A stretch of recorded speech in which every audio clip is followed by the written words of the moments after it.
February 2nd, 2009, Albuquerque, New Mexico.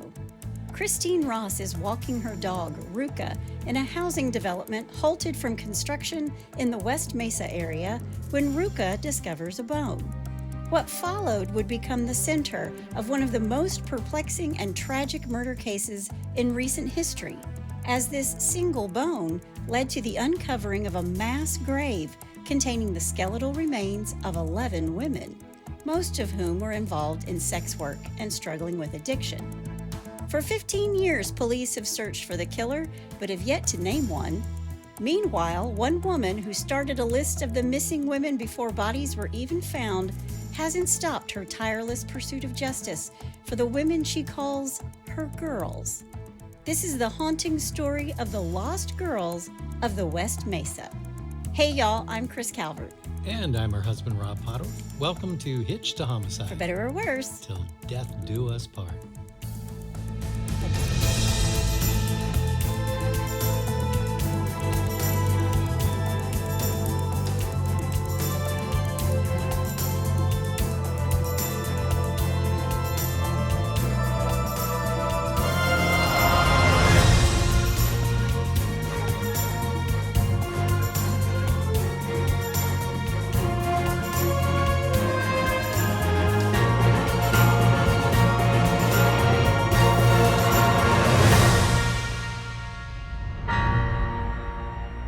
Welcome back, everybody. Yes, welcome. And for our friends all the way over there in Sri Lanka. Sri Lanka. Yes. Ayubawan. That's a good one. Yeah, that was kind of fun. Well, wherever you're listening, be sure to hit that subscribe button, then like, rate, and review the podcast so other people who love true crime just like you can find us. Yep. And if you're watching on YouTube, hit that subscribe button below. You can find us on Instagram at Hitched to Homicide or on X at H2H_podcast. And if you want true crime every single day of the week, please go join our closed Facebook group, The In-Laws and Outlaws. Go to Facebook and type in H2H In-Laws and Outlaws. Answer a couple questions and you're in. Go join. Lots of fun people in there. It's the place to hang out. It really is the place to be. We also have a Buy Me a Coffee link now if you want to send Rob some coffee. Still no Diet Mountain Dew link. Although I did find it's like grape zero something or other. You know, Mountain Dew comes out with all these wild flavors, especially during the summer. Yeah. Pretty good if you haven't tried one for all Really? my Mountain Dew people out there. I haven't tried that. You can find the Buy Me a Coffee link in our show notes. We appreciate all your messages and emails. Thank you for being with us each and every week. Yes. Now, Rob, you know I don't like an unsolved case. I know. But I thought it was really important to talk about these women and their lives, even though spoiler alert, no one has ever been convicted Really? of their murders. Wow. Yeah. Before we get started, let me thank some sources: the Albuquerque Journal, Deadline.com, A&E True Crime, KRQE, Investigation Discovery, Wikipedia, the Albuquerque Police Department, Sportskeeda, All That's Interesting, the Cold Case Project, the podcast Unresolved, and the Big Book of Serial Killers. My favorite. Rob's favorite. Yes. Well, you ready? I am. Let's do it. West Mesa is a high plateau on the western side of Albuquerque, right within the city limits. It stretches over a dozen miles to the northern edge of the Albuquerque metro area. West Mesa borders the Rio Grande floodplain and is part of the Colorado Plateau. It's known as the Red Rock Country. Oh, I'm pretty sure that's the area where the Red Rocks Theater, where all the concerts Maybe, are done. I don't know. Yeah, it's very cool. I want to go there someday. It's just a huge desert that extends into Colorado, Utah, Arizona, and into New Mexico. Okay. Decades ago, West Mesa was just that, a desert on the outskirts of Albuquerque. But in the 1980s, as Albuquerque began to grow, so did West Mesa. It's called urban sprawl. We have it here in our town. Yes, we do. The population jumped from around 40,000 people in 1980 to about 250,000 today. Wow. So the housing industry boomed in the 1990s and early 2000s. That is, until the recession of 2008 hit and new development came to a screeching halt. Hold on there. One of Albuquerque's citizens is a woman named Ida Lopez. Ida Lopez grew up in the Albuquerque region, and when she's a little girl, she was inspired by her grandfather to become a police officer. Oh. She went to college and then enrolled in the police academy, hoping to do some good in the world. And this woman truly is an angel. Just like everything else, there are good people in the world and there are bad people in the world, and then there are the exceptional. And I think it's the same with police. There are good ones, there are bad ones, and then there's the exceptional. Ida is exceptional. Yep. Just like there are good composers and bad composers. And there are good writers, and there are bad writers, and there are exceptional writers. There you go. She starts working for the Albuquerque Police Department as a uniformed officer. She moves up the ranks and becomes a detective. Ida's work often took her into an area of Albuquerque known as the War Zone. It was a high crime area near Albuquerque's Central Avenue. It was an area known for sex trade, the drug trade, sex shops, and alcohol. Years later, for public relations reasons, they're going to rebrand this area and call it the International District. But Detective Lopez was raised Catholic, and this wasn't her scene at all. The drugs, the sex trade, all the dirty dealings, but it really revealed to her the dangers that some women faced, primarily sex workers who were caught in this horrible, vicious cycle of drug and alcohol dependency and addiction. Sure. And who, more often than not, these women and girls were looking for a way out.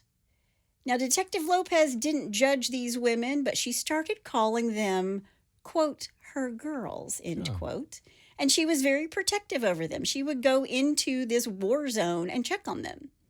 These girls just would turn up missing, and no one seemed to care. Their families would report them to authorities, but if they were over 18, it wasn't a crime not to be found. Right. And we always talk about how predators are after the weak impala of the herd, right? Sure. Easy prey. Yep. And these women were easy prey.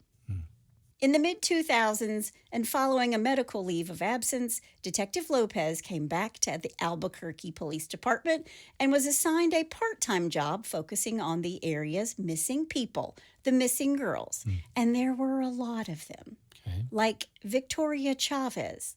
Victoria was a 26-year-old mother of two who had tragically fallen into a life of sex work and drug use. By the time she disappeared in 2004, she had been in and out of jail and prison multiple times for prostitution and was well known to the police as a drug user. She had frequent run-ins with the law and struggled to stay out of trouble despite the efforts of her probation officer. Victoria's mother officially reported her missing in March of 2005, but by then, no one in her family had seen her for over a year. She was the perfect victim for a killer. She was battling personal demons, and the fact that her disappearance went unnoticed for a very long time just made her prime for the picking. Wow. Gina Michelle Valdez, mostly known by her middle name Michelle, was born on August 1st, 1982. She was the oldest of three sisters and grew up in a loving family. However, as Michelle entered her teenage years, she made some bad decisions, and she was a handful for her parents to keep up with. Okay. And we know that teenagers can be a handful. Oh, yeah. We've had a couple of handfuls of teenagers around here. Yep. But Michelle became a mother at a very young age, giving birth to a daughter she adored. A few years later, she had a son and did her best to be a good mom to both, even as her life began to spiral out of control. But Michelle fell in with the wrong crowd where sex work and drugs were common. And despite this, her family insists it didn't define who she was. She was a great big sister who always looked out for her siblings, and she was a mom who cared about her kids. According to Michelle's mother, Michelle didn't want to be in this cycle of drugs she was in. She wanted help, but she didn't have the money or the insurance to get that help. Drugs took over Michelle's life, and she would be gone for long periods of time, and then she would come back asking for money or help. But then Michelle stopped coming back to see her family altogether, and weeks went by without any contact. Wow. In February 2005, about a month before Victoria Chavez is reported missing, Michelle's father reported her missing. He told the police about her involvement in sex work and drug use, which were already known to the law enforcement officers because she had prior convictions for prostitution. Michelle remained missing for years, with her family constantly looking for her and worrying about her. Wow, that's got to be just Tough. tragic and scary. Yeah. You have no idea where they are or if they're okay. Yeah. But as Detective Lopez looked deeper into Michelle Valdez's disappearance, she noticed a disturbing pattern. Many young Latina women with a history of drug use and sex work had gone missing from this place they called the war zone. And as she dug deeper, the disappearances started around 2001 and continued through 2006, right as Detective Lopez started investigating the cases that had been largely ignored by everybody else. Ida Lopez began compiling a list of these missing women. It was between 16 and 24 names, depending on the information she found. Wow. And these women had prostitution convictions or were suspected sex workers who had disappeared between the years of 2001 and 2005, and every single one of them was last seen in the war zone. Now, out of the 24 women on her list, only 17 had available dental records, which Ida had to request from their families. And that's a hard task. I mean, that's really hard. Yeah. Because at that point, it's to identify their dead loved one. Right. But despite all of Ida's efforts, her list of missing women was always overshadowed by Albuquerque's cold case unit's more high-profile cases. So because they were sex workers and drug addicts, they kind of got pushed to the back burner. Sure. Another woman on Detective Lopez's list is Cinnamon Elks. Cinnamon's mother, Diana, would later say that Cinnamon was the perfect child any parent could hope for. She was the best kid anybody could hope for. But things took a turn during her teenage years when she started experimenting with drugs, and it only got worse from there. Cinnamon had 2 children whom she loved dearly, but she struggled to care for them. Her drug use quickly escalated to abuse, and she racked up quite a criminal record: 19 arrests for prostitution and solicitation, with 14 convictions, 12 arrests for drug possession, with 5 more convictions. Her last arrest was in July of 2004, and after that, she disappeared. Wow. Cinnamon often went to her family for money, but eventually she stopped coming around. When her family didn't see her for a while, they feared the worst. In August of 2004, just a month after her last arrest, Cinnamon's mother, Diana Wilhelm, reported her missing. Cinnamon always called her mom on her birthday, and when that day came and went without a phone call, her family knew that something was wrong. Sure. When Diana went to the police, she was told that adults had the right to cut off contact with anyone, even their parents, and she couldn't prove that Cinnamon was missing. So you can kind of see why the police would be like, we've got other pressing cold cases. Right. Finally, in December of 2004, police filed an official missing persons report. Cinnamon's family submitted her dental records to the police, fearing that they might eventually be used to identify her body.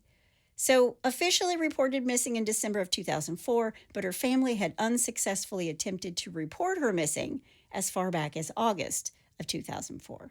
So, 5 months pass. Why was it unsuccessful? Because when they went in, they were like, she's an adult. She doesn't have to tell you where she is. Okay, that makes sense. Okay. Plus, she's had she's got an arrest record. Right. And so police are like, who knows? She may have moved on. She doesn't have to be in contact with you. Sure. Yeah.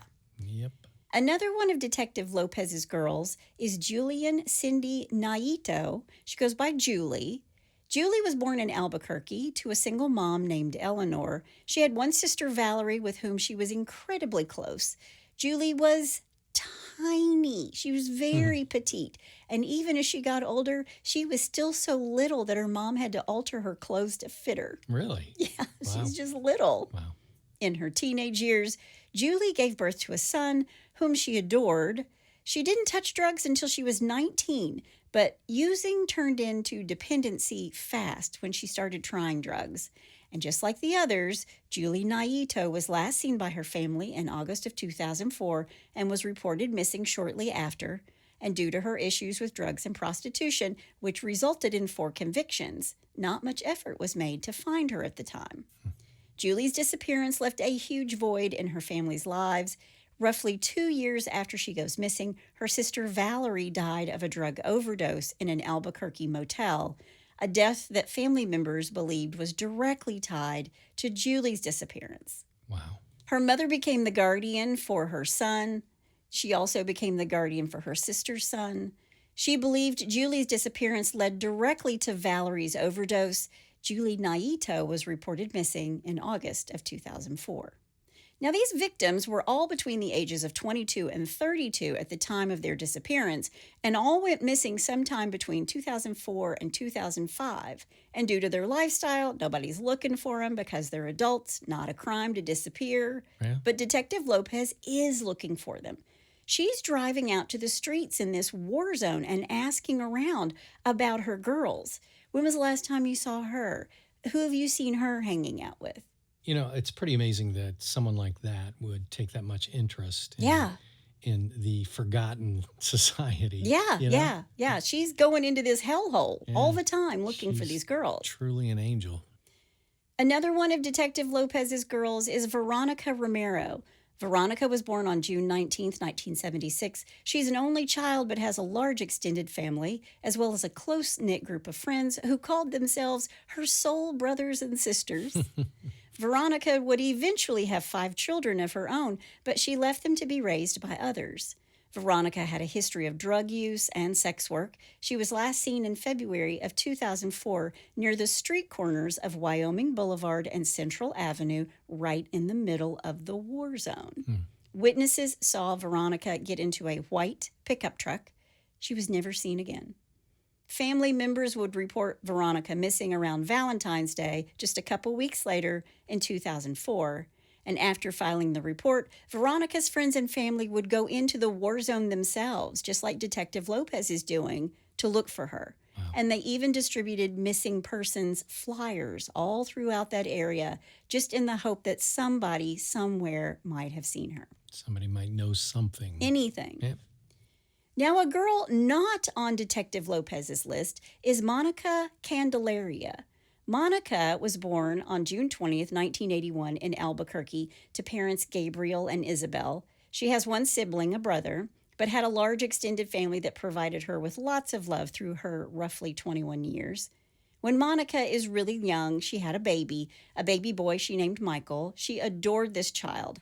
But Monica was pulled into the world of gangs, and it was believed that she had ties to local gangs in the war zone area. Gotcha. She had one conviction for prostitution and was known by the police for living a, quote, high-risk lifestyle, end quote, which likely was sex work and possibly drug use. Right. Monica was last seen on May 11th, 2003 in the South Valley of Albuquerque near Atrisco Drive and Central Avenue, which is still in the war zone.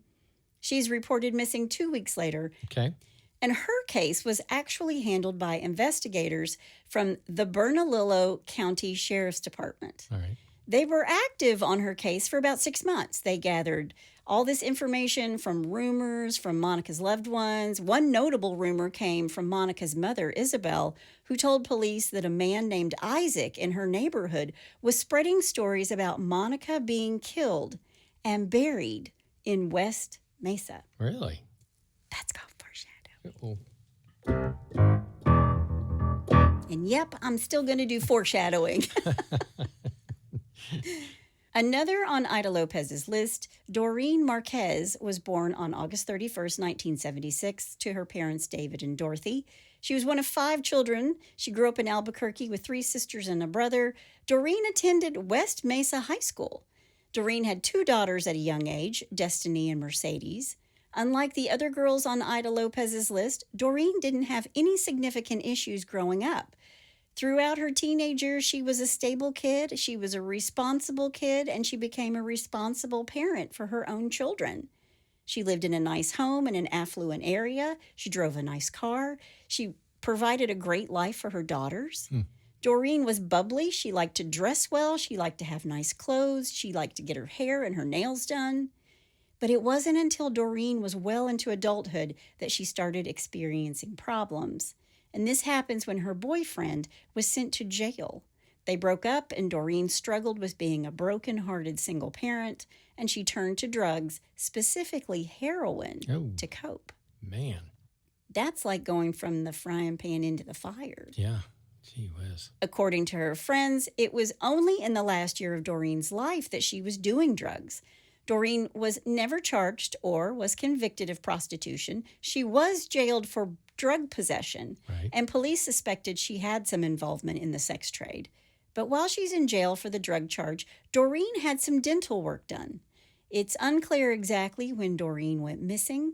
Some believe she disappeared in October of 2003 after dropping off one of her daughters at a school near Albuquerque's University Heights. But a friend recalled seeing her months later in 2004.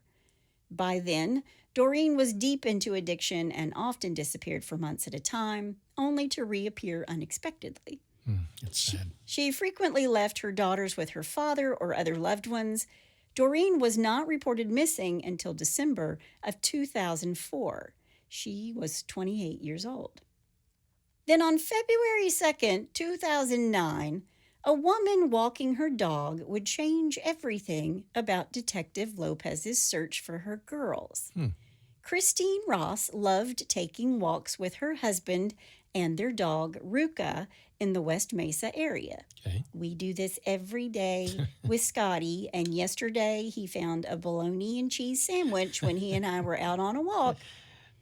And we had to go back and double check to see if the bologna and cheese sandwich was there over and over again. Oh, yeah, they remember. It's funny, Scotty, I'll be down here in the studio, and every afternoon at 3 p.m., like clockwork, here he comes. Ready to take his walk. Got to do her walk. Got to do the walk, yeah. The Rosses moved to West Mesa near 118th Street, southwest of Albuquerque, in the fall of 2008. And every night they would take their dog for a walk in this neighborhood that had started construction, but then stopped because of the burst of the housing bubble. Okay. Their usual route took them through an area that was supposed to become a brand new neighborhood, but at the time it was just flattened earth and cement blocks. But the flattened soil made by the builders laying foundations actually made a flat path to walk on. Okay. Christine, her husband, and their 3-year-old Shar-Pei lab mix. I've got a picture of Ruka. I will post it in the In-Laws and Outlaws. Okay. They went for a walk. Ruka starts sniffing around. Something was sticking out of the ground. Christine and her husband didn't think much of it at first because Ruka sniffs at everything. Sure. Scotty sniffs every single blade of grass as we go on our walks. That's why it takes 2 weeks to do one walk. And he has short legs. Yeah. But as they look closer, they realized it looked like a human bone. Oh. So Christine snaps a photo of the bone with her phone. She sends it to her sister, who's actually a nurse. And not long after, her sister calls her and says, that probably is a real human bone. She thought it looked like a femur. Wow. So they call the police, who arrive soon after, to check it all out. Okay. The police confirmed that the bone was indeed human. Some reports said it was a femur, while others thought it was a rib bone. I've also read it was a right collarbone, the clavicle. Either way, it was definitely real, and police started searching for the rest of the body, hoping to identify the person and decide if an investigation was needed. Sure. And it was. Yeah, I would think so. Now, this is an area, West Mesa, that's been excavated for fossils in the past. So at first, police don't really know what they have. It could be an ancient burial. So a couple dozen detectives teamed up with anthropologists, medical investigators, and volunteers to search the area rock by rock. And because the land was already prepped for homes, the dirt had been graded and leveled, making it a bit challenging. It was really packed down. Sure. But within weeks, they managed to sift through many feet of soil looking for any signs of bones or bone fragments. Okay. And boy, did they find them. Really? Some buried as deep as 15 feet. Wow. But the sheer number of bones they uncovered was what was truly shocking. Wow.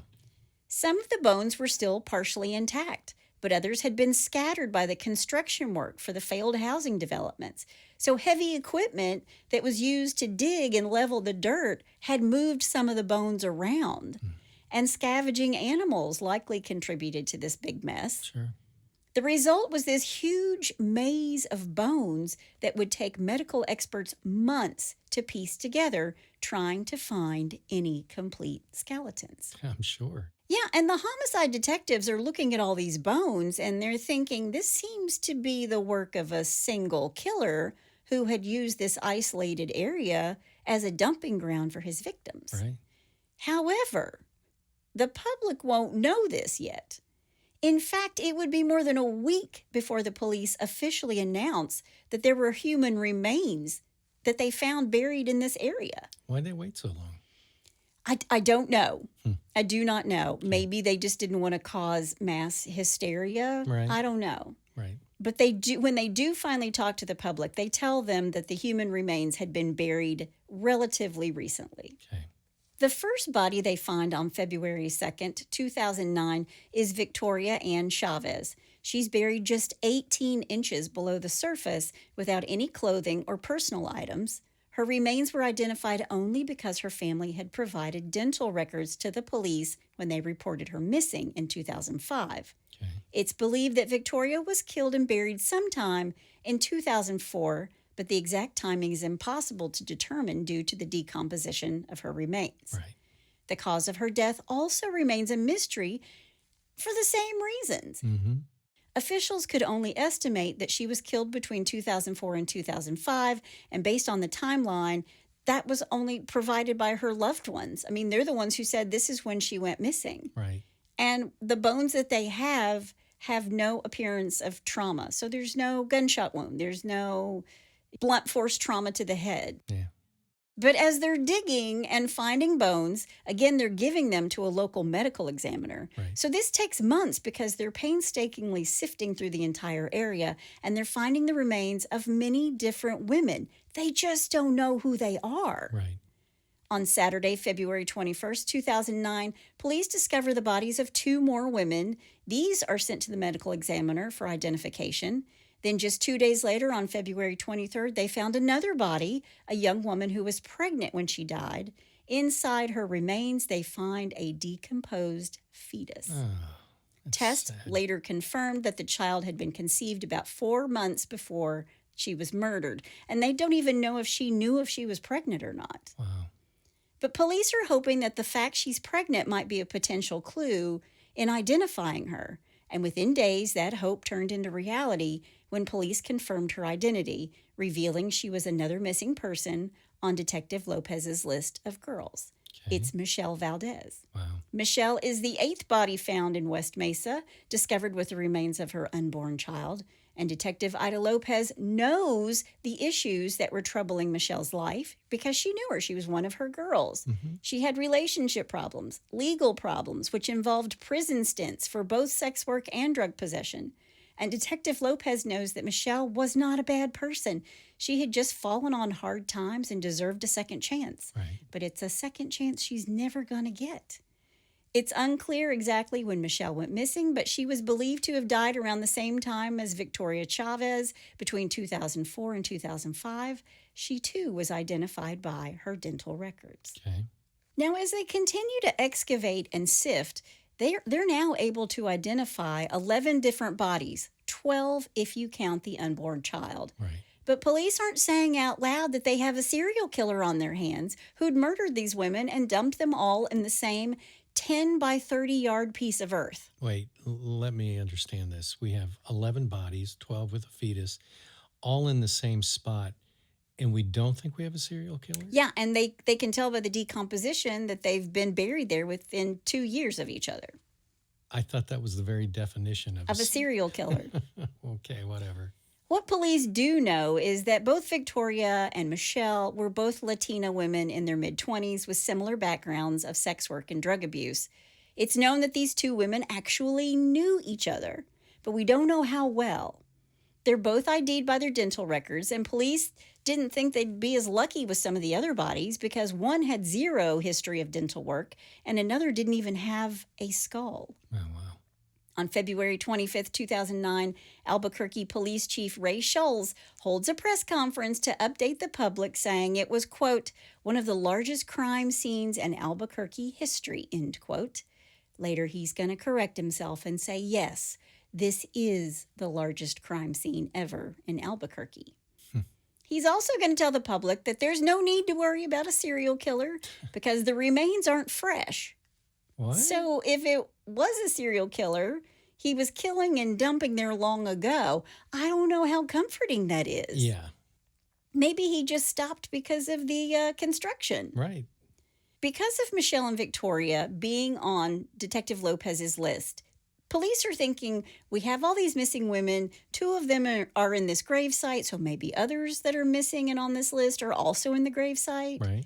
But they go back as far as 1980 to look at reports of missing women. But their belief is because of all the hard work that Ida Lopez did looking for her girls, they might be able to narrow down their search and at least start with those women. Okay. And they quickly ID'd Cinnamon Elks. Oh, wow. She is the 11th body in what they're now calling the pit.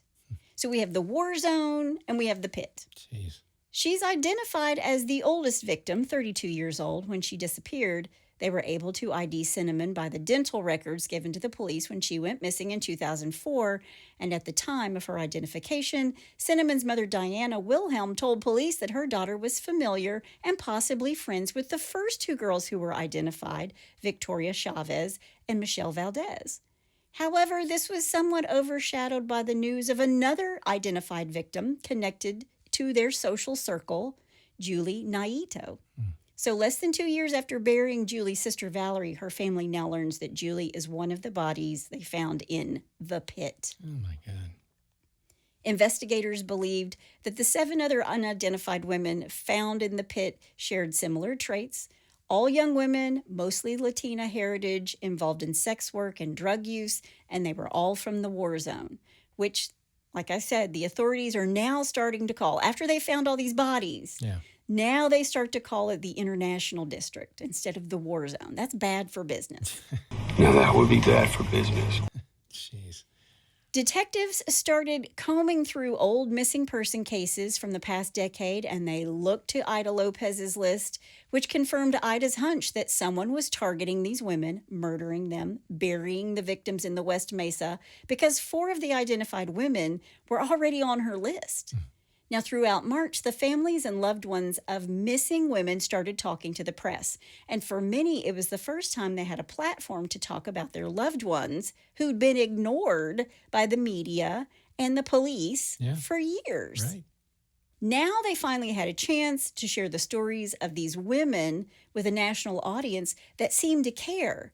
But the problem was the media seemed to want to focus more on the downfall of these women than their death and burial or their life. The story for the journalists was how these women ended up in their situations, how the city and officials had ignored families' outcries. And none of that was really making it into the newspapers, how great these people once were. Right. It's just more about, well, they were addicted to drugs and they were in the sex trade. Right. Investigators start chasing leads in the hopes of identifying some of the women through dental records and DNA testing. This painstaking process went on through March of 2009, the second month of the investigation. It wasn't until April that more victims were publicly identified, starting with 2 at the beginning of the month. One was Veronica Romero. Veronica's family was worried when the news broke of the girls in the pit in West Mesa. They hoped it wasn't her, but they thought knowing the truth would finally bring them closure and ensure that Veronica was no longer suffering. And they learned that Veronica was in the pit. Veronica Romero was the 7th victim found in West Mesa and the 5th to be publicly identified. Like the other women, her body had been buried for too long for the medical examiner or the forensic investigators to learn much about her death. However, they hoped her story could provide some crucial evidence. Maybe the date would become relevant later, or the details of the white pickup truck that picked her up that was seen that night could help. Sure. Veronica's identification was announced to the world on April 2nd, 2009, exactly 2 months after the first body was found. But on that same day, police also announced they had identified yet another victim whose story dated back nearly a year before the others, Monica Candelaria. Remember, she's the one whose case was handled by the sheriff's department and not the Albuquerque police and Detective Lopez. Right. Now, the rumors about Monica being buried in the West Mesa, remember? The guy named Isaac said this? Mm-hmm. And it got back to her mom, and that had been circulating as far back as 2003, about 6 years before the bodies of Monica and the other women are found in the West Mesa. Wow. Now, at the time, it seemed the Bernalillo County Sheriff's officials couldn't confirm or deny the rumors, and it's still unclear if this Isaac was for real or was just talking nonsense that turned out to be true. Right. Later, it was reported that Monica's loved ones had started searching the area near where her body would eventually be found, all on their own. Jeez. Can you believe that? Amazing. Along with the police, they scoped out the region near the 118th Street, and they discovered a human jawbone. Oh. When they're looking for her, for Monica, they find a jawbone. Unfortunately, it didn't belong to Monica. And this led to a very brief digging attempt that failed to uncover Monica's remains or those of the other missing women. Okay. So the county sheriff did do some digging in the area, but they didn't find anything right by this jawbone. Okay. And whose was it? I mean, It's not like you find a jawbone lying around every day. Yeah. It's got to be somebody. yeah, but they seem to be like, okay, well, we couldn't find a body. That's the end of that. But didn't the jawbone have teeth? I don't know. Yeah. But that's crazy to me that Yeah. they went out there on their own based on this guy, Isaac, saying she was buried in the West Mesa. Right. So they're out there looking around and they find a jawbone and they're like, it's a jawbone. Well, it's not hers. We're going to dig a little bit. Yeah. Move along. Move on. Nothing to see here. Yeah. Investigators from the Bernalillo County Sheriff's Department continued to follow up on leads until October of 2003, and after that, they handed it over to the cold case unit, where it sat for years. Monica Candelaria remained a missing person until February 2009. Hers was the third body found in West Mesa, and she was the sixth victim to be identified nearly 2 months later. Okay. Now, like the other victims, Monica's cause of death was impossible to determine, but police were hopeful that the information gathered during her initial investigation might be useful in catching the killer. But nearly 6 years had gone by since Monica went missing, and her disappearance predated the other victims by almost an entire year. Wow. So far, she was the only victim to have gone missing in 2003, while the others went missing in 2004 or 2005. Okay. So was she the very first victim? Yeah. Seems like she was. Yep. And from the beginning, Isaac is saying she was buried in the West Mesa. Now, did they investigate this Isaac guy? I don't know if they knew who Isaac was. Gotcha. Yeah. They did go check on leads. You know, they looked through stuff, but then they were like, this is a cold case. Put it up on the shelf. Just the fact that he knew where she was buried. I mean, The fact that he said that and they actually went out looking for her there. Yeah. But police are trying to figure out the identities of the 5 women who were still nameless. They believe that they would all be on Detective Lopez's list, and when the 7th victim is identified, they were absolutely correct. Doreen Marquez. When Doreen is in jail for drugs, she has some dental work done, remember? Right. And it's those records that allow the police to identify her body. Wow. Police continued to excavate the pit where the bodies were found for 2.5 months, trying to find each and every bone they could. But by April, officials said they had 90% of the bones that could be found, so they started tilling the soil, hoping to recover fragments that were moved around because of the construction or because of the animals. Right. So if you think about it, if you've ever watched a neighborhood go up, oh my gosh, they're moving so much earth around. Oh, yeah. And that's exactly what they've done here. Yeah. On April 24th, 2009, police released a photo to the media of a fake fingernail that they had discovered, hoping that someone might recognize the acrylic design. And the next day, April 25th, 2009, the police ended their excavation, and the same day, the case was featured on America's Most Wanted. Really? Absolutely. Wow. Almost all the women buried in the pit were on Ida's list, With two exceptions, there were two victims who were younger than the others and really didn't fit the killer's typical profile. Okay. The rest fit the profile perfectly because they're a sex worker. They're young. They'd gone missing 5 years before, and there'd been almost no effort to even find them. Right. So by the end of April and the start of May 2009, they had all these bodies, but police still had not referred to this crime as the work of a serial killer. Deny, deny, deny. Deny, deny, deny. And remember, the police had even asked the victims' friends and families not to voice their opinions to the press on what they thought happened because it could derail their investigation. But the press was still running with the sex work and the drugs. Right. By now, there's a reward of $50,000 that's going to double to $100,000. Wow. And the FBI is now working on the investigation and supervising as the case moves forward. A team of about 40 officers conducted interviews, like over 200 interviews. Wow. Months went by without any updates to the public. Authorities did get thousands of tips, but most of them were from convicted felons who wanted a deal. Yeah. Yep. Get some cash and a deal. Yeah. Yeah. They served over a dozen warrants on persons of interest in the summer of 2009, but they still were in the dark on not only who had murdered the women, but how someone had murdered the women. Really? Because there's no gunshot wounds. Yeah. Again, we said this, no blunt force trauma, They just have these remains. And they still have victims who are unidentified, like a young African-American girl who was the owner of the fingernail. She also had broken her nose at some point in her life and had at some point a deep cut on one of her legs. It was even possible that she had been stabbed at one point, but it wasn't a fatal wound and it wasn't related to her murder.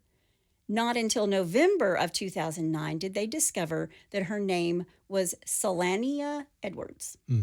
Selania Edwards was born on November 26, 1987, in Harris County, Texas.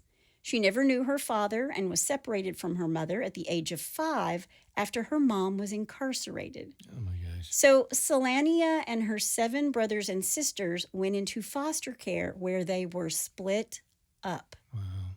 Unlike the other victims, Selania was African American and didn't live in Albuquerque or New Mexico, but in a foster home in Lawton, Oklahoma, 500 miles east of where her body is found in August of 2003. Really? Yeah. Wow. Selania had run away from her foster home and was reported missing shortly thereafter. She's only 15 years old at the time and was listed as a, quote, endangered runaway, end quote, out of Oklahoma State.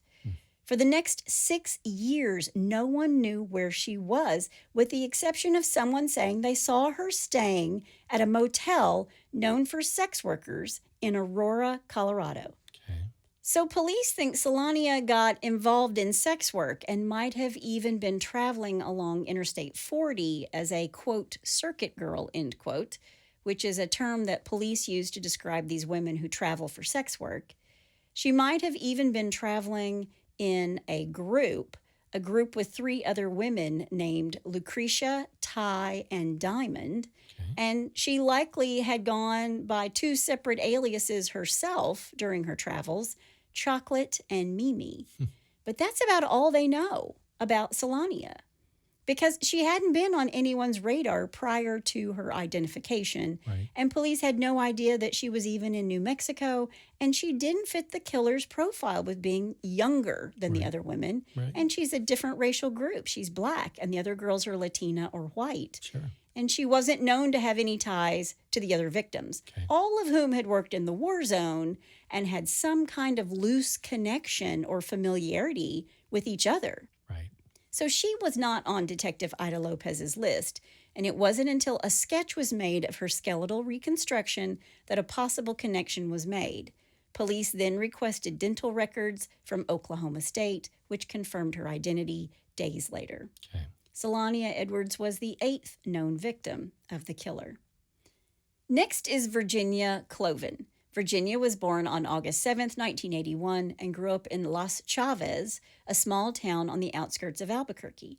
She lived with her family in a small trailer and was known for her unique and fiery personality. But Virginia's life wasn't all that pleasant. In high school, one of her brothers was shot and killed. Wow. Just days after that tragedy, Virginia ran away from home, followed by her other brother, so maybe her home life wasn't that great. Right. Virginia moved in with her boyfriend in Albuquerque, but tragedy struck again when he was hit by a car and became comatose. Gee whiz. At 17 years old, Virginia was broke, homeless, and on the streets of Albuquerque in the war zone. Her life began to spiral as she fell into sex work and drug addiction. Years went by with only sporadic phone calls from Virginia, who had been in and out of jail on various charges. In June of 2004, Virginia contacted her parents. She was excited about a new boyfriend who had just been released from prison. She told them they planned to get married. And this is the last time Virginia's family will ever hear from her. Virginia was reported missing in October of 2004, 4 months after her last contact with her family. She remained missing until the fall of 2009 when her parents received the devastating call that she was one of the victims in the West Mesa. I can't imagine. Number 10 is Evelyn Salazar. Evelyn is born in November of 1978 and was the mother of 2 daughters, Mariah and Angel. She loved to cook. She loved the outdoors. She was a loving mother. Unfortunately, she also had a history of sex work and drug use. Unlike the other victims, Evelyn wasn't alone when she disappeared. In March of 2004, 25-year-old Evelyn left a family gathering with her 15-year-old cousin, Jamie Barella. They were headed to a park near San Mateo and Gibson Boulevards near the Albuquerque International Airport on the edge of the war zone. Okay. Neither of them ever returned home. She is identified using DNA evidence through the University of North Texas. And as you might imagine, number 11 is Jamie Barilla, the 15-year-old girl, her cousin. Yep. Jamie is born in September of 1988 and spent her entire life in Albuquerque. She was not involved in her cousin Evelyn Salazar's activities. No drugs, no sex work. She's just a regular teenager who was in the wrong place at the wrong time. Yeah, right. Her family doesn't believe she disappeared willingly because, and this is really telling, she left all of her personal items behind and even her curling iron was on at home. Wow. So the cousins were expected back within an hour, but were never seen again. Their family reported them missing on April 3rd, 2004, and Evelyn was added to Detective Ida Lopez's list of missing women in 2004. When the news broke in February of 2009 that 11 women's bodies and 1 fetus had been found in West Mesa, Evelyn and Jamie's families spoke to local news outlets, hoping that they were not among the victims. Evelyn was identified in November of 2009, the same time as Virginia Cloven, and Jamie was identified in January of 2010. Wow. Jamie Barilla was the youngest victim. She's identified through extensive DNA testing. It took months to complete it. It took nearly a year from the discovery of the first bone in February of 2009 to the identification of the last body, which was Jamie, in January of 2010. Yeah. So now they know the victims' names. But who was their killer? Authorities put together a timeline that showed from May 11th, 2003, when Monica Candelaria is last seen, to March of 2005, when Michelle Valdez is reported missing. So 2003 to 2005. The killer primarily targets Latina sex workers with a history of drug use, but there were also white and black victims, most of whom were known as sex workers in the war zone, with the exception of the 15-year-old Jamie. And the killer seemed to like them younger. His victims were all super young, between the ages of 15 and 32, but there's only one 32-year-old. Okay. They were all buried without clothes or personal items, so he's either trying to hide their identities or take trophies. And the cause of death for all is unknown, although it was widely held that they had been strangled. Yeah, that's what I was going to say. Due to no other damage to their remains. Yeah. And the only items found there in the pit, other than bodies, was the one acrylic nail and a plant tag. Really? Yeah. Police believe it's from landscaping nearby in the properties, where they're building these houses. Sure. So it's like a tag telling you what kind of bush it is. Right. But who's the killer? Well, here are some of the suspects. Police looked at Fred Reynolds, who was a pimp in the area. He had a personal connection to some of the murdered women, including Doreen Marquez and Victoria Chavez. But they finally ruled him out. Then there was the rumor that Monica Candelaria's murder was reported by her mother in 2005, that she'd been murdered by Isaac or a connection to Isaac and buried in the West Mesa. Yeah. There was the story about Cinnamon Elks and Julie Naito. Both of them had told the same story to multiple people, including their mothers, that there was a dirty cop out there chopping off heads and burying bodies in the West Mesa. Really? Yes. Whoa. They both went missing just days or weeks after this.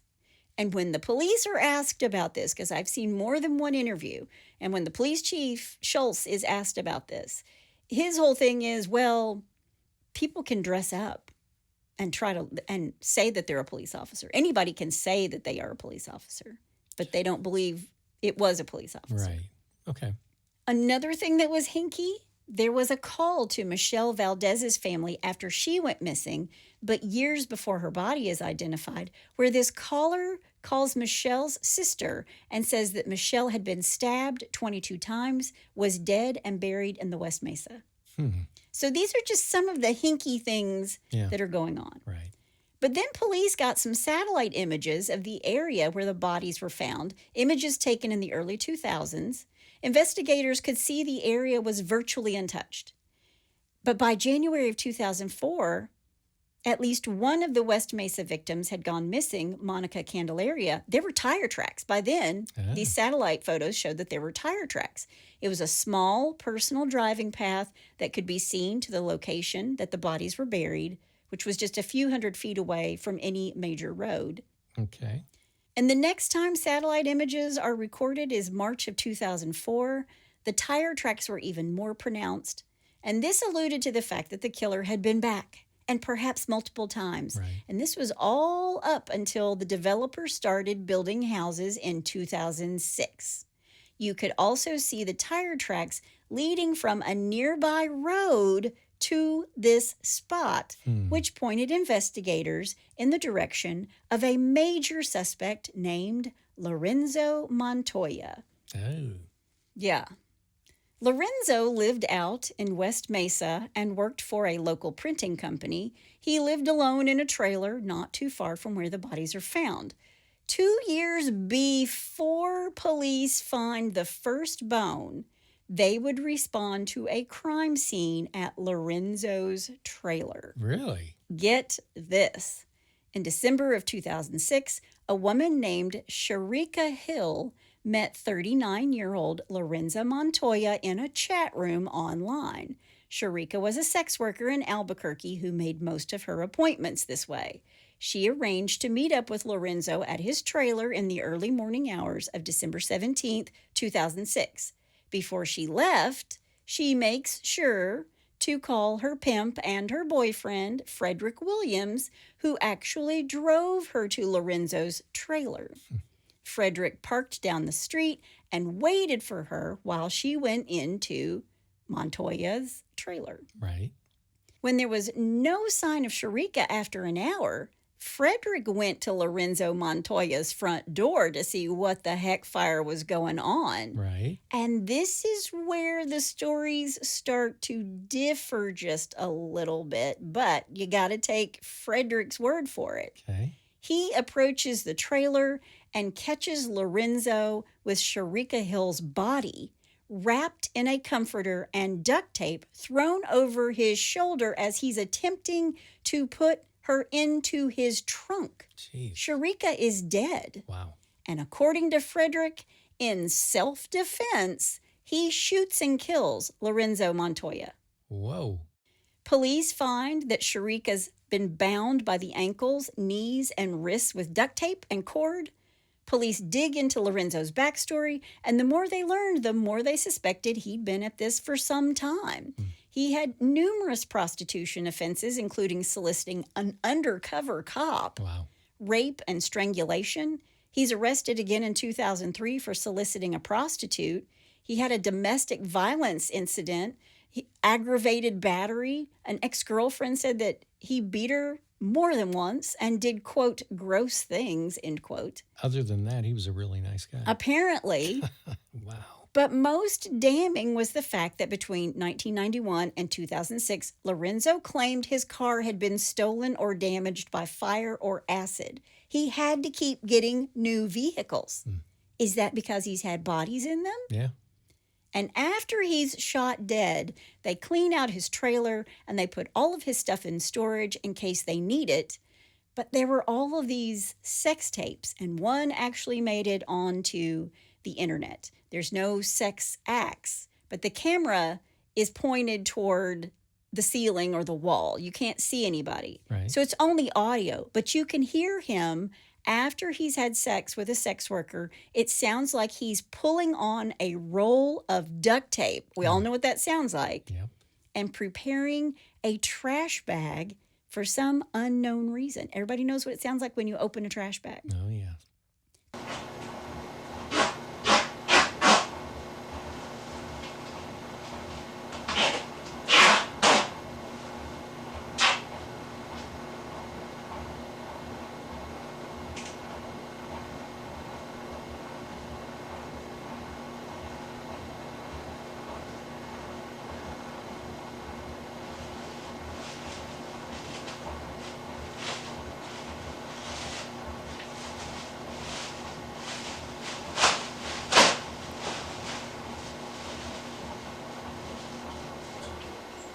But there's zero physical evidence that links him to any of the West Mesa murders. Isn't that crazy? Yeah. Yeah, there's something going on there.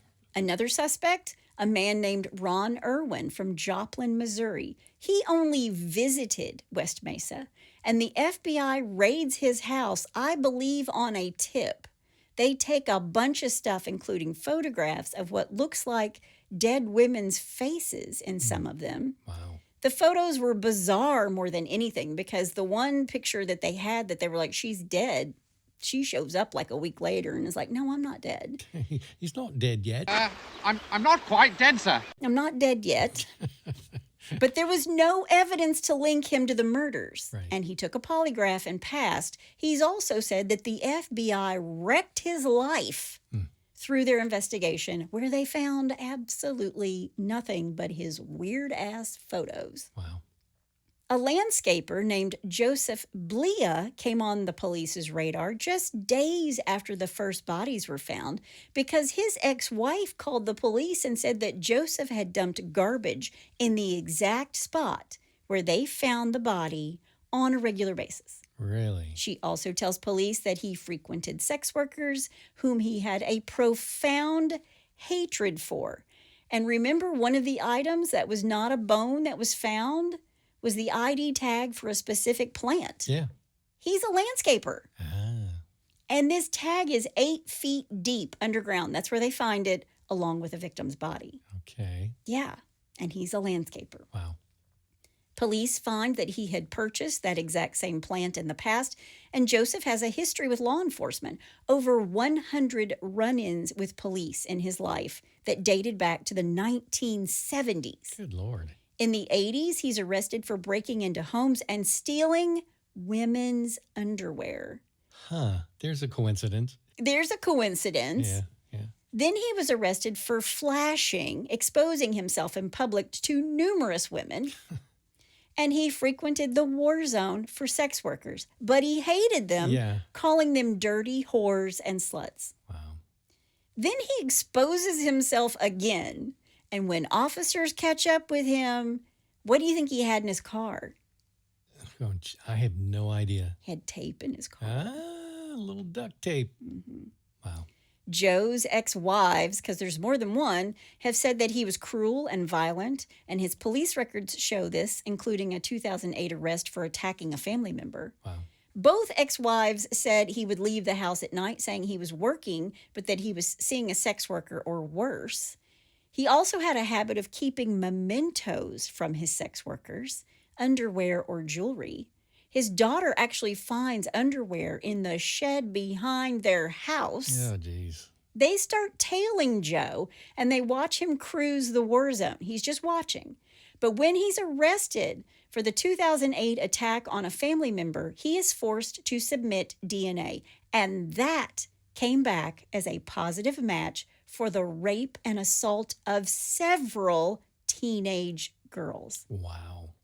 And this gets Joe 90 years in prison. Man.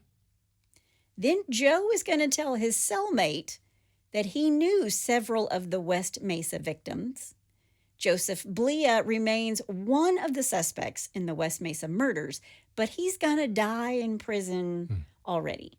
He has denied it to everybody that he had anything to do with it. Yeah. But he's going to die in prison anyway. Okay. But there are other women who are unaccounted for. Darlene Trujillo, Anna Vigil, Felipa Gonzalez, also known as Vicky, Nina Heron, also known as Jasmine, Chantel Waits, Leah Peebles, and Vanessa Reed. Today, the 30-yard by 10-yard spot in West Mesa is marked by a memorial park where each of the victims' names are in the sidewalk. Oh, wow. I do want to say it took forever for this to take place. The city had kind of promised these families that they would make it a sacred spot. Right. But for the longest time, it only had a fence around it and there was trash in there. And part of the problem was it was in the middle of a housing development. Right. And the people who actually owned the property were like, well, if we turn it into a memorial for these women who were buried here, We're going to lose money. it's going to hurt our property values. That was actually one of the things that was said. Yeah. Right. But then the victims' names are on the sidewalk. So it's like a walking track. It's really beautiful. That's nice. But the murders are still unsolved. So if you know something, big or small, the Albuquerque Police Department wants you to call them. Please call the 118th Street Task Force at 1-877-765-8273 or 505-768-2450. We will put all of this in the show notes. You can even contact Crime Stoppers at 505-843-STOP. I've also seen where Ida Lopez is still fighting for her girls. She lists an email, ilopez@cabq.gov. If you have any information, if you know anything, and they're saying big or small, there is still a $100,000 reward. Wow. But retired Albuquerque Police Department investigator Ida Lopez and retired Albuquerque Police Department homicide sergeant Elizabeth Thompson want the women's families to know they have not been forgotten. And these two women continue to investigate the disappearances for the Albuquerque Police Department. And they do it on a contract basis because they're retired. Amazing. But they're still out there fighting for these girls. Yeah. But that is the story of the Mesa girls, and that's all I had to say about that. So obviously the killings stopped. Yes. And I mean, who knows? Maybe it was somebody in prison that died or somebody that's in prison or Yes. whatever. I mean, they may never know who this is. The one guy who is murdered outside his trailer, Right. after he dies, Everything stops. kind of stops. Yeah, Right. yeah. So it's interesting. And the other guy who was the rapist who got put in, Right. it also stopped. So these girls were murdered before these guys were either killed or went away. I'm putting my money on the trailer guy. You're putting your money on the trailer guy? Yep. Not the other one? No, Who, I think it's the trailer guy. yeah. I know these families want to know. Yeah. They want to know. And I feel certain they've had, and I think I read in one of the sources that they've had psychics come in and try to do all kinds of stuff as well. Right. But it's just a mystery. It's Yeah. absolutely a mystery. And these poor families, and there's still so many missing girls. Well, hopefully we gave a little bit of respect to the girls that ended up murdered and missing. And That's always my goal. Yep. So don't email me and tell me that all I did was talk about their lives, because I'm always going to talk about their lives. that's the whole point of this podcast. That's exactly right. All right, well, let's move on with a little bless your heart. Well, bless your heart. All right, number one, Number one. bag, borrow, or steal. You know what? What? You don't get enough credit for these titles.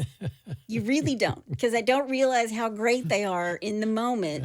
I realize it when I'm putting the show notes together and I put together your sources with your story. Yeah. Hats off. Hats off, babe. Thank you very little. All right. A failed purse snatcher was arrested after his victim spotted him hours later in a hospital emergency room. Oh my gosh. Police in Tennessee say 27-year-old Koyama Locklear, 27, attacked Amanda Pyle from behind and tried to yank away her purse. But Pyle held on. The purse did not break, and Locklear fled. Pyle is 5'6". Locklear is 6'1", 200 pounds. Pyle later went to the hospital to have a sore knee checked out. All right. In the emergency room, she saw Locklear walking out with his arm in a sling Oh my gosh. and a dislocated shoulder. Oh, he deserved so much more Yep. than that. Pyle wrote down the license plate number Okay. to Locklear's gold Lexus, and police made an arrest. Locklear had previous arrests and burglaries, including one in which an unsuspecting victim found him hiding in a closet. Can you imagine? Said Pyle, displaying the strength of her purse for News Channel 5 in Nashville. She quoted, "I'd recommend this purse to anyone." I thought that was the best line of the whole thing. And their marketing department for that purse is like, write it down. Oh, Let's yeah. write it down. It's theft proof. 15 purses showed up on her doorstep the next day from the company. All right. Number 2, Home Alone. Home Alone. Yep. Police in Delaware say a man broke into a home, got so drunk that he couldn't make his way back outside. So he called 911 for a helping hand. Aw. I know. Police say John Finch, 44, was trapped in the home in part because he'd broken into it before. Oh, okay. Yeah, the homeowner then changed the locks so that a key was required, even outside. Oh, okay. Yeah. Okay. Finch was locked in, so he drank 3 bottles of gin and 2 bottles of whiskey over 3 days. Oh my gosh, he was there for 3 days? Yeah, he was making himself at home. Oh gosh. When he tried to leave, he drunkenly climbed back out of the window and got stuck. So we think he called 911. I think we all know what happened then. I was picturing there were jacks in the floor and pails of paint that were like flying down from the sea. I love Home Alone. Yeah, Sorry. It's one of my favorite movies. All right, number 3, and finally, Finally. Son of a Gun. Son of a gun. This is a short one, but boy, is it good. Okay. A 21-year-old Milwaukee man apparently thought it would be funny to wear a ski mask and to pretend to rob his mother when she got home. All right, here we go. This has got to be a TikTok story, but keep going. Apparently, the mom didn't get the joke, and she shot him in the groin with a .357 Magnum revolver. I did not see that coming. I know. The man's injuries were serious, but he survived. She's not going to have grandchildren. Nope. He told police that he was only pretending to rob his mother. Oh my gosh. How'd that work out for you? Oh, bless his heart. Did he have a camera rolling the whole time? That I seems like don't- it was something that he would have done for TikTok Oh or my whatever. God. Can you Or imagine? do it for the gram. Wow. Where did she keep this loaded I don't weapon? know. I don't know. Oh, 357. wow. Oh my God. No children coming Sorry. out of that. No grandchildren coming out of that. That's going to leave a mark. I did not see that coming. That one won't buff out. It's not going to buff out. Nope. Thanks, John. Well, if you have a bless your heart or you know somebody's heart who needs blessing, like all 3 of those people, gosh, bless their heart. Oh, man. All you got to do is go to Hitched to Homicide, where there's a pull-down menu, and while you're there, you can also suggest a case or tell us about your own true crime story. Right. Make sure it's something we can tell on the air. Yeah, exactly. That's my amazing husband out there. And that's my beautiful bride in the booth. Join us next time on Hitched to Homicide. Bye, y'all.